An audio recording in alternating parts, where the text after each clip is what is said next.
there's no harm in actually just giving a little bit of a donation on top of that to give something towards what it's actually worth to you. How specific? What sort of jacket? Is it a houndstooth?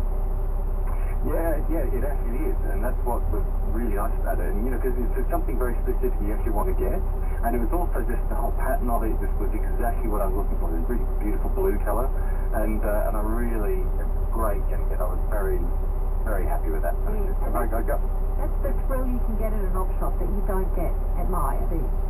Yeah, look, and I think at the end of the day too, some of the new stuff you buy, it might be way cheaper than it used to be in the past, but personally, I find it difficult buying some new clothes because you think, well, gee, if they're that cheap here in Australia, how little were the people being paid Bangladesh or wherever it is in Canada? Yeah, somebody along the line has reached out, and I often do that too. I'll just give you a website, John, Detected event. so that you want to find out when